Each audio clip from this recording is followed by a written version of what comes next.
ইহুদিবাদী জায়নবাদী গোষ্ঠীর সেই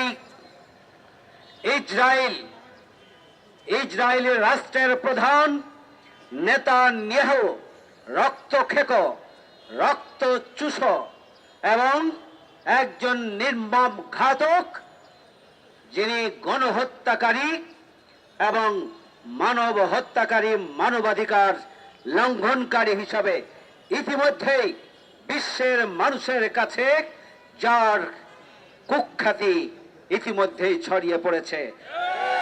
সেই নেতানিয়াহু যুদ্ধবিরতিতে সম্মত হয়েছিলেন।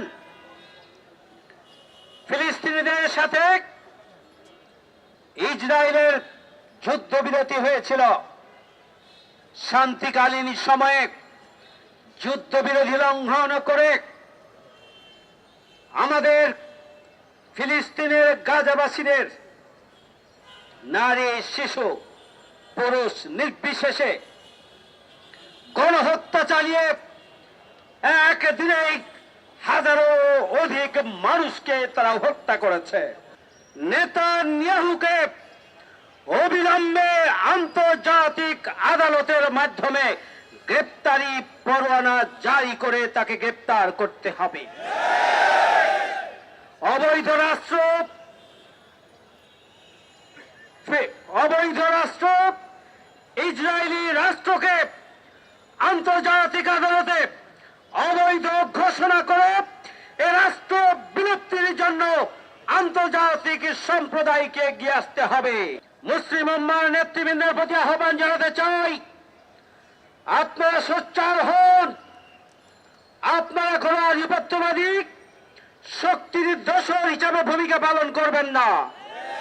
প্রত্যেকটি মুসলিম রাষ্ট্র নিজ নিজ অবস্থান থেকে ওই ইহুদিবাদী গোষ্ঠী, ওই নেতানিয়াহু রাষ্ট্র ইসরায়েলের বিরুদ্ধে শক্তিশালী প্রতিরোধ গড়ে তোলার জন্য আপনাদেরকে সোচ্চার হতে হবে।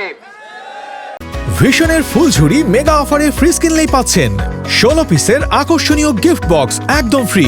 আপনাদের নিজের স্বার্থ ভুলে গিয়ে এবং পৃথিবীর বৃহৎ রাষ্ট্রগুলোর আপনারা পক্ষ বিপক্ষে সেই তথাকথিত খেলা বাদ দিয়ে ইমানের দাবি পূরণের জন্য, বাইতুল মুকাদ্দাসকে রক্ষার জন্য, উদ্ধারের জন্য ফিলিস্তিনবাসীর পাশে এসে দাঁড়াতে হবে আর ওই নেতানিয়াহু আর ইসরায়েলি রাষ্ট্রের বিরুদ্ধে তীব্র প্রতিরোধ গড়ে তুলতে হবে।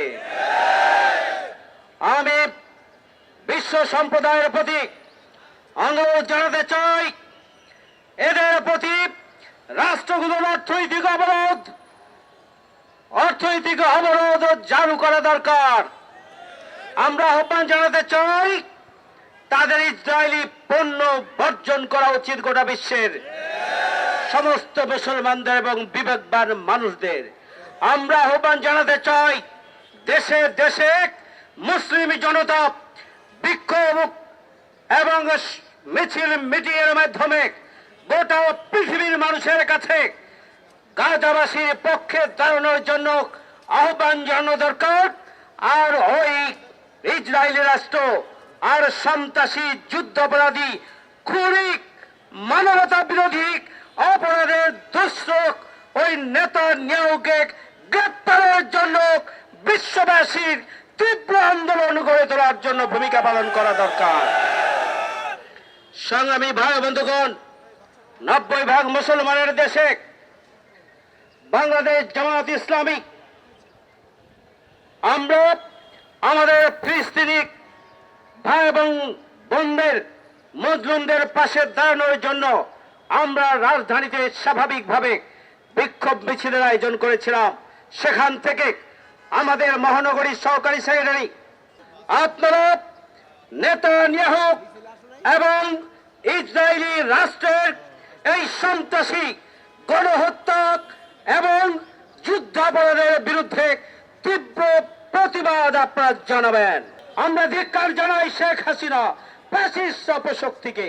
বর্তমান অন্তর্বর্তীকালীন সরকারের কাছে আমরা আবেদন জানাতে চাই, আবারও পাসপোর্টে উইদাউট ফিলিস্তিন, উইদাউট ইসরায়েল সেই সিল বসিয়ে দিতে হবে।